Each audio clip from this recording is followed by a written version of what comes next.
السلام علیکم ورحمۃ اللہ وبرکاتہ۔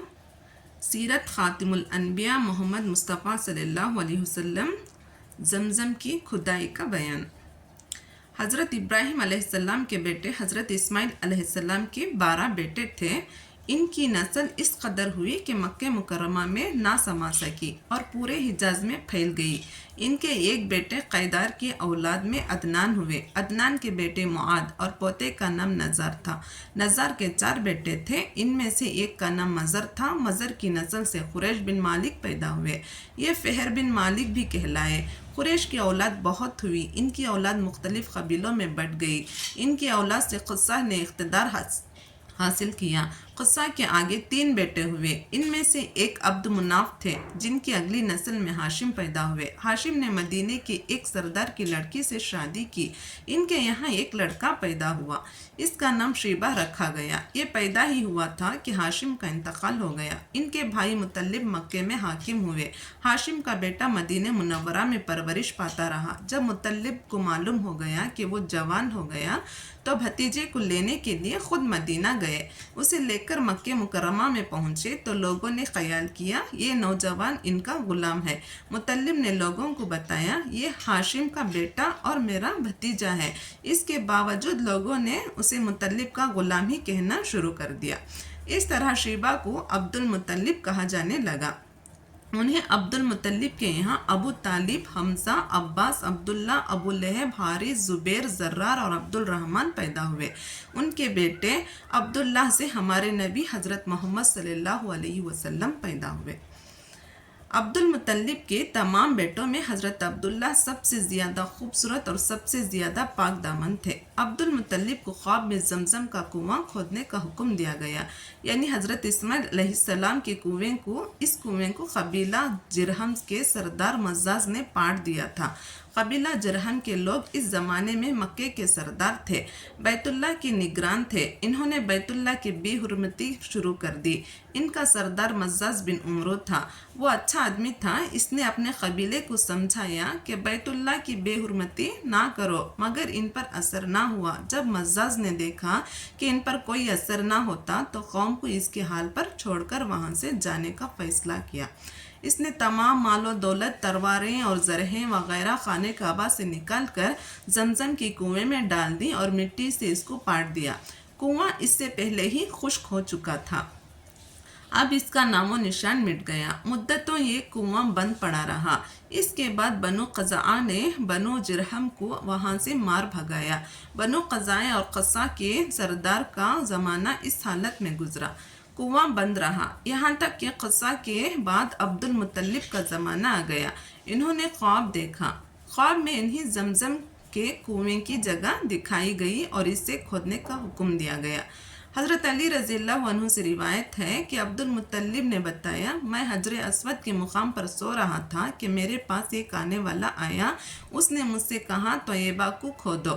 میں نے اس سے پوچھا طیبہ کیا ہے، مگر وہ کچھ بتائے بغیر چلا گیا۔ دوسری طرف رات پھر خواب میں وہی شخص آیا، کہنے لگا براہ کو کھودو۔